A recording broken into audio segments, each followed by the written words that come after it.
ಸ್ನೇಹಿತರೆ, ನಾವು ಅವಾಗವಾಗ ಕೇಳ್ತಾನೆ ಇರ್ತೀವಿ ನಮ್ಮ ದೇಹ ನಮ್ಮೊಟ್ಟಿಗೆ ಮಾತಾಡುತ್ತೆ ಅಂತ. ಇದ್ದಕ್ಕಿದ್ದ ಹಾಗೆ ನಮ್ಮ ದೇಹದ ತೂಕ ಹೆಚ್ಚಾಗ್ತಾ ಇತ್ತು ಅಂದ್ರೆ, ಕೂದಲು ಇದ್ದಕ್ಕಿದ್ದಾಗೆ ಉದುರೋದಕ್ಕೆ ಶುರುವಾಯಿತು ಅಂತ ಅಂದ್ರೆ, ಯಾವಾಗಲೂ ದಣಿವಾಗುವಂಥದ್ದು ಅಥವಾ ಇದ್ದಕ್ಕಿದ್ದಾಗೆ ಚಳಿ ಜಾಸ್ತಿ ಆಗೋದು ಅಥವಾ ಇದ್ದಕ್ಕಿದ್ದಾಗೆ ಸೆಕೆ ಜಾಸ್ತಿ ಆಗೋದು, ಹೃದಯ ಬಡಿತ ಜೋರಾಗಿ ಬಡ್ಕೊಳ್ಳೋದಕ್ಕೆ ಶುರುವಾಗೋದು, ಈ ಎಲ್ಲ ರೀತಿಯ ಸಮಸ್ಯೆಗಳಿಂದ ನೀವೇನಾದ್ರೂ ಸಫರ್ ಆಗ್ತಾ ಇದ್ದೀರಾ ಅಂತ ಅಂದ್ರೆ, ಬಹುಶಃ ನಮ್ಮ ಬಾಡಿ ನಮಗೆ ಹೇಳೋದಕ್ಕೆ ಟ್ರೈ ಮಾಡ್ತಾ ಇರೋದೇನು ಅಂದ್ರೆ, ನಿನ್ನ ದೇಹದಲ್ಲಿ ಥೈರಾಯ್ಡ್ ಅನ್ನೋ ಒಂದು ಹಾರ್ಮೋನ್ನ ಇಂಬ್ಯಾಲೆನ್ಸ್ನ ಕಾರಣದಿಂದಾಗಿ ಈ ರೀತಿಯ ಸಮಸ್ಯೆಗಳು ಬರ್ತಾ ಇದೆ ಅಂತ. ಹಾಗಾದರೆ ಈ ಥೈರಾಯ್ಡ್ ಅಂದರೆ ಏನು? ಇದರಲ್ಲಿ ಎಷ್ಟು ವಿಧಗಳಿದ್ದಾವೆ? ಏನೆಲ್ಲ ಲಕ್ಷಣಗಳನ್ನು ಈ ಥೈರಾಯ್ಡ್ ಇಂಬ್ಯಾಲೆನ್ಸ್ ಆದಾಗ ನಮ್ಮ ದೇಹ ತೋರಿಸೋದಕ್ಕೆ ಶುರು ಮಾಡುತ್ತೆ? ಹಾಗಾದರೆ ಈ ಥೈರಾಯ್ಡ್ ಬರೋದಕ್ಕೆ ಕಾರಣಗಳೇನು? ಈ ಎಲ್ಲ ವಿಚಾರಗಳನ್ನು ಈ ಒಂದು ವಿಡಿಯೋದಲ್ಲಿ ಡಿಸ್ಕಸ್ ಮಾಡಿದ್ದೀನಿ. ಕಂಪ್ಲೀಟಾಗಿ ನೋಡಿ. ಹಾಗೆ ಇದರಿಂದ ಸಫರ್ ಆಗ್ತಾ ಇರೋರಿಗೂ ಕೂಡ ಈ ವಿಡಿಯೋನ ಶೇರ್ ಮಾಡ್ಬೋದು. ಸ್ನೇಹಿತರೆ, ಥೈರಾಯ್ಡ್ ನಮ್ಮ ಕುತ್ತಿಗೆ ಕೆಳಭಾಗದಲ್ಲಿ ಒಂದು ಚಿಟ್ಟೆಯ ರೀತಿ ಇರುವಂತಹ ಒಂದು ಗ್ರಂಥಿ, ನಾವು ಅದನ್ನು ಥೈರಾಯ್ಡ್ ಗ್ಲ್ಯಾಂಡ್ ಅಂತ ಕರಿತೀವಿ. ಇದು ಮುಖ್ಯವಾಗಿ 2 ರೀತಿಯ ಹಾರ್ಮೋನನ್ನು ಹೊಂದಿರುತ್ತೆ. ಒಂದು T3, ಇನ್ನೊಂದು T4. ಈ T3 ಮತ್ತು T4 ಅನ್ನು ಸ್ಟಿಮ್ಯುಲೇಟ್ ಮಾಡೋದಕ್ಕೆ ಒಂದು ಹಾರ್ಮೋನ್ ಇರುತ್ತೆ. ಅದನ್ನು ಥೈರಾಯ್ಡ್ ಸ್ಟಿಮ್ಯುಲೇಟಿಂಗ್ ಹಾರ್ಮೋನ್ ಅಂತ ಕರಿತೀವಿ.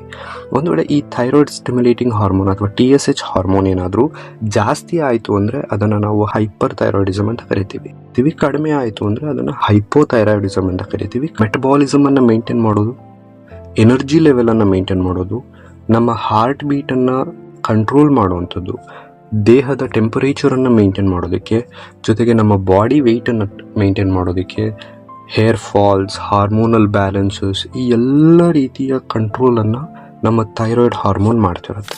ಇಂಡಿಯಾದಲ್ಲೇ 4 ಕೋಟಿಯಷ್ಟು ಜನರಿಗೆ ಈ ಥೈರಾಯ್ಡ್ ಸಮಸ್ಯೆ ಕಾಣಿಸ್ಕೊಳ್ಳುತ್ತೆ. ಅದರಲ್ಲೂ 30 ವರ್ಷ ಮೇಲ್ಪಟ್ಟವಂಥವ್ರಿಗೆ, ಗರ್ಭಿಣಿಯರಿಗೆ, ಕುಟುಂಬದಲ್ಲಿ ಅಥವಾ ನಿಮ್ಮ ಆನ್ಸೆಸ್ಟರ್ಸ್, ನಿಮ್ಮ ಪೂರ್ವಜರಿಗೆ ಯಾರಿಗಾದ್ರೂ ಈ ಥೈರಾಯ್ಡ್ನ ಸಮಸ್ಯೆ ಇತ್ತು ಅಂತಂದರೆ, ಈ ಎಲ್ಲರೂ ಈ ಥೈರಾಯ್ಡ್ನ ಸಮಸ್ಯೆಯಿಂದ ಬಳಲ್ತಾ ಇರ್ತಾರೆ. ಈ ಹೈಪೋಥೈರಾಯ್ಡಿಸಮ್ ಯಾವ್ಯಾವೆಲ್ಲ ರೀತಿಯ ಸಿಂಪ್ಟಮ್ಸ್ಗಳನ್ನು ನಮ್ಮ ದೇಹಕ್ಕೆ ತೋರಿಸತ್ತಪ್ಪ ಅಂದರೆ, ತೂಕ ಹೆಚ್ಚಾಗೋದು, ಹೆಚ್ಚು ದಣಿವು ಆಗೋದು, ಚಳಿ ಜಾಸ್ತಿ ಆಗುವಂಥದ್ದು, ಕಾನ್ಸ್ಟಿಪೇಷನ್ ಜಾಸ್ತಿ ಆಗೋದು, ಕೂದಲು ಉದುರೋದು ಜಾಸ್ತಿ ಆಗೋದು, ನಮ್ಮ ದೇಹದಲ್ಲಿ ಎಕ್ಸಿಮಾ ಕಂಡೀಷನ್ಸ್ ಅಥವಾ ಡ್ರೈ ಸ್ಕಿನ್ ಬರೋದಕ್ಕೆ ಶುರುವಾಗುವಂಥದ್ದು, ಡಿಪ್ರೆಷನ್ಸ್ ಅಥವಾ ಮೂಡ್ ಸ್ವಿಂಗ್ಸ್ ಜಾಸ್ತಿ ಆಗುವಂಥದ್ದು, ಇವೆಲ್ಲವೂ ಹೈಪೋಥೈರಾಯ್ಡಿಸಮ್ ಅಂದರೆ ಥೈರಾಯ್ಡ್ನ ಕಾನ್ಸಂಟ್ರೇಷನ್ ನಮ್ಮ ದೇಹದಲ್ಲಿ ಕಡಿಮೆ ಆದಾಗ ಉಂಟಾಗುವಂತಹ ಸಿಂಪ್ಟಮ್ಸ್ಗಳು. ಒಂದು ವೇಳೆ ಇದೇ ಥೈರಾಯ್ಡ್ ಹಾರ್ಮೋನ್ ನಮ್ಮ ದೇಹದಲ್ಲಿ ಜಾಸ್ತಿ ಆಯಿತು ಅಂತ ಅಂದರೆ, ತೂಕ ಇದ್ದಕ್ಕಿದ್ದ ಹಾಗೆ ಜಾಸ್ತಿ ಆಗೋದು, ಕಡಿಮೆ ಆಗೋದು, ಯಾಕೆಂದರೆ ಮೆಟಬಾಲಿಸಮ್ ಜಾಸ್ತಿ ಆಗುತ್ತೆ, ಹೃದಯ ಜೋರಾಗಿ ಬಡ್ಕೊಳ್ಳೋದಕ್ಕೆ ಶುರುವಾಗುತ್ತೆ, ಕೈ ಕಾಲುಗಳು ನಡ್ಕೋದಕ್ಕೆ ಶುರುವಾಗುತ್ತೆ, ನಮ್ಮ ದೇಹ ಕಂಪ್ಲೀಟಾಗಿ ಅನ್ಸ್ಟೇಬಲ್ ಆಗೋಗುತ್ತೆ, ಹೆಚ್ಚು ಬೆವರು ಬರುವಂಥದ್ದು, ಯಾವಾಗಲೂ ಮನಸ್ಸು ಕಸಿವಿಸಿ ಭಯ ಪಡ್ತಾ ಇರುವಂಥದ್ದು, ನಿದ್ದೆ ಸರಿಯಾಗಿ ಬರೋದಿಲ್ಲ, ಹಸಿವು ಜಾಸ್ತಿ ಆಗಿರುತ್ತೆ, ಎಷ್ಟೇ ತಿಂದರೂ ಹಸಿವು ಜಾಸ್ತಿ ಆಗ್ತಾನೆ ಇರುತ್ತೆ. ಈ ಎಲ್ಲ ಸಮಸ್ಯೆಗಳು ಹೈಪರ್ ಥೈರಾಯ್ಡಿಸಮ್ನ ಕಾರಣದಿಂದಾಗಿ ಬರುತ್ತೆ. ಮುಖ್ಯವಾಗಿ ಯಾವ ಕಾರಣಗಳಿಗೆ ನಮ್ಮ ದೇಹಕ್ಕೆ ಬರುತ್ತೆ? ಇದು ನಾನು ಮುಂಚೆನೇ ಹೇಳಿದಾಗೆ ಇದೊಂದು ಕಾಯಿಲೆ ಅಲ್ಲ, ಇದೊಂದು ಡಿಸಾರ್ಡರ್ ಅಂದರೆ ಏರುಪೇರಾದಾಗ ಮಾತ್ರ ಬರುವಂಥದ್ದು. ಇದನ್ನು ನಾವು ಮೇಂಟೈನ್ ಮಾಡ್ಬೋದು, ಇದಕ್ಕೆ ಯಾವುದೇ ರೀತಿಯ ಕ್ಯೂರ್ ಇಲ್ಲ. ಅಯೋಡಿನ್ನ ಕೊರತೆ ನಮ್ಮ ದೇಹದಲ್ಲಿ ಏನಾದರೂ ಶುರುವಾಯಿತು ಅಂದರೆ ಈ ಥೈರಾಯ್ಡ್ನ ಸಮಸ್ಯೆ ಕಾಣಿಸ್ಕೊಳ್ಳುತ್ತೆ. ಜೊತೆಗೆ ಈ ಥೈರಾಯ್ಡನ್ನು ನಮ್ಮ ದೇಹ ಏನಾದರೂ ಹೊರಗಡೆ ಬರುವಂತಹ ಒಂದು ಪ್ಯಾಥೋಜನ್ ಅಥವಾ ಹೊರಗಡೆಯಿಂದ ಬಂದಿರುವಂತಹ ಒಂದು ಕೆಮಿಕಲ್ ಅಂತ ನಮ್ಮ ದೇಹ ಏನಾದರೂ ಪರಿಗಣನೆ ಮಾಡಿದ್ರೆ, ಅದನ್ನು ನಮ್ಮ ಇಮ್ಯುನಿಟಿ ಸಿಸ್ಟಮ್ ಆಕ್ಟಿವೇಟ್ ಆಗಿ ಈ ಥೈರಾಯ್ಡ್ನ ಸಮಸ್ಯೆಗಳು ಕಾಣಿಸ್ಕೊಳ್ಳೋದಕ್ಕೆ ಶುರುವಾಗುತ್ತೆ. ನಾವು ಅದನ್ನು ಆಟೋ ಇಮ್ಯೂನ್ ಡಿಸಾರ್ಡರ್ಸ್ ಅಥವಾ ಡಿಸೀಸಸ್ ಅಂತ ಕರಿತೀವಿ. ಸ್ಟ್ರೆಸ್ ಜಾಸ್ತಿ ಆದರೆ ಈ ಥೈರಾಯ್ಡ್ ಇಶ್ಯೂಸ್ ಕಾಣಿಸ್ಕೊಳ್ಳುತ್ತೆ, ನಿದ್ದೆ ಸರಿಯಾಗಿ ಮಾಡದೇ ಇದ್ದರೆ ಈ ಥೈರಾಯ್ಡ್ ಇಶ್ಯೂಸ್ಗಳು ಕಾಣಿಸ್ಕೊಳ್ಳುತ್ತೆ. ಕೆಲವೊಂದಷ್ಟು ಮೆಡಿಕೇಷನ್ಸ್ ಅಂದರೆ ಕ್ರಾನಿಕ್ ಮೆಡಿಕೇಷನ್ಸ್ಗಳಿಂದ ಗರ್ಭಿಣಿಯರ ಆದ ನಂತರ ಹಾರ್ಮೋನಲ್ ಇಂಬ್ಯಾಲೆನ್ಸಸ್ ಆದಾಗ ಈ ಥೈರಾಯ್ಡ್ ಸಮಸ್ಯೆ ಕಾಣಿಸ್ಕೊಳ್ಳುತ್ತೆ. ಜೊತೆಗೆ ಯಾರಿಗಾದರೂ ಫ್ಯಾಮಿಲಿ ಹಿಸ್ಟ್ರಿ ಇತ್ತು ಅಂದರೆ ಈ ಥೈರಾಯ್ಡ್ನ ಸಮಸ್ಯೆಗಳು ಕಾಣಿಸ್ಕೊಳ್ಳುತ್ತೆ. ಹಾಗಾದರೆ ಇಷ್ಟೆಲ್ಲ ಸಮಸ್ಯೆ ಇರುವಂತಹ ಥೈರಾಯ್ಡ್ ಹಾರ್ಮೋನನ್ನು ಮ್ಯಾನೇಜ್ ಮಾಡೋದಕ್ಕೆ ಅಯೋಡಿನ್ ಇರುವಂತಹ ಆಹಾರಗಳನ್ನು ಹೆಚ್ಚಿಗೆ ಸೇವಿಸೋದ್ರಿಂದ, ಮೊಟ್ಟೆ, ಮೀನು, ಹಾಲು ಅಥವಾ ಡ್ರೈ ಫ್ರೂಟ್ಸಲ್ಲಿ ಹೆಚ್ಚಿಗೆ ಬ್ರೆಜಿಲ್ ನಟ್ಟನ್ನು ಕನ್ಸ್ಯೂಮ್ ಮಾಡೋದ್ರಿಂದ ಥೈರಾಯ್ಡ್ ಹಾರ್ಮೋನ್ ಬ್ಯಾಲೆನ್ಸಿಗೆ ಬರುತ್ತೆ. ಇನ್ನು ಯಾವುದೆಲ್ಲ ಕೆಲಸಗಳನ್ನು ಮಾಡಬಾರ್ದು, ಹೆಚ್ಚಿಗೆ ಸೋಯಾ, ಡೀಪ್ ಫ್ರೈ ಇರುವಂತಹ ಫುಡ್ಡನ್ನು, ಹೆಚ್ಚಿಗೆ ಸ್ವೀಟ್ ಇರುವಂತಹ ಆಹಾರಗಳನ್ನು ಕಡಿಮೆ ಸೇವಿಸೋದ್ರಿಂದ ಥೈರಾಯ್ಡನ್ನು ನಾವು ಮ್ಯಾನೇಜ್ ಮಾಡ್ಬೋದು. ಮತ್ತು selenium, zinc, vitamin D, vitamin B12 ಈ ರೀತಿಯ ವೈಟಮಿನ್ಸ್ಗಳು ನಿಮ್ಮ ಥೈರಾಯ್ಡ್ ಹಾರ್ಮೋನನ್ನು ಬ್ಯಾಲೆನ್ಸ್ ಮಾಡೋದಕ್ಕೆ ಸಹಾಯ ಮಾಡುತ್ತೆ. ಇನ್ನು ಹೈಪರ್ ಥೈರಾಯ್ಡಿಸಮ್ನ ವಿಚಾರ, ಪ್ರೋಟೀನ್ ಜಾಸ್ತಿ ಇರುವಂತಹ ಫುಡ್ಗಳನ್ನು ಕನ್ಸ್ಯೂಮ್ ಮಾಡೋದು, ಕ್ಯಾಲ್ಶಿಯಂ ಜಾಸ್ತಿ ಇರುವಂತಹ ಫುಡ್ಗಳನ್ನು ಕನ್ಸ್ಯೂಮ್ ಮಾಡುವಂಥದ್ದು, ವೈಟಮಿನ್ ಡಿ ಜಾಸ್ತಿ ಇರುವಂತಹ ಆಹಾರಗಳನ್ನು ಕನ್ಸ್ಯೂಮ್ ಮಾಡುವಂಥದ್ದು ನಿಮ್ಮ ಹೈಪರ್ ಥೈರಾಯ್ಡನ್ನು ಮ್ಯಾನೇಜ್ ಮಾಡೋದಕ್ಕೆ ಸಹಾಯ ಮಾಡುತ್ತೆ.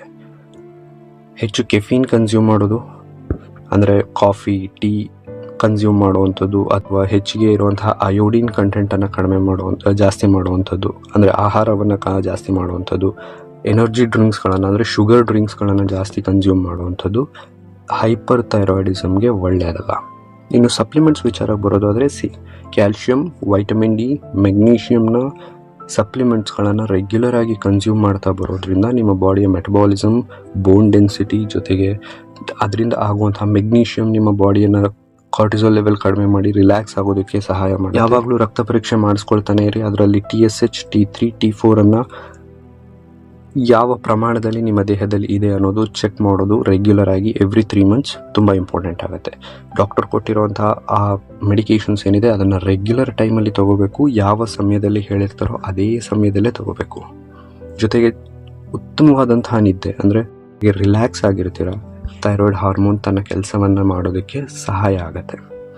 ಇನ್ನು ಕಡೆಯದಾಗಿ ನಾನು ಫಾರ್ಮಸಿಸ್ಟ್ ಆದಮೇಲೆ ನಂದು ಯಾವುದಾದ್ರೂ ಒಂದು ಟಿಪ್ಸ್ ಹೇಳಲೇಬೇಕಲ್ವಾ. ಬೆಳಗ್ಗೆ ಖಾಲಿ ಹೊಟ್ಟೆಯಲ್ಲಿ ನಿಮ್ಮ ಮೆಡಿಕೇಷನ್ಸನ್ನು ತಗೋಬೇಕಾಗತ್ತೆ. ಊಟ ಆದ ನಂತರ ಅಥವಾ ಊಟಕ್ಕೆ ಮುಂಚೆ ಮಿನಿಮಮ್ ನೀವು ಮೆಡಿಕೇಷನ್ ತಗೊಳ್ಳೋದಕ್ಕೆ 1 ಗಂಟೆಗಳ ಕಾಲ ಗ್ಯಾಪ್ ಇರೋದು ತುಂಬಾ ಇಂಪಾರ್ಟೆಂಟ್ ಆಗುತ್ತೆ. ಆಗ ಮಾತ್ರ ನಿಮ್ಮ ಥೈರಾಯ್ಡ್ ಮೆಡಿಕೇಷನ್ಸ್ ಉತ್ತಮವಾಗಿ ಕೆಲಸ ಮಾಡೋದಕ್ಕೆ ಸಹಾಯ ಮಾಡುತ್ತೆ.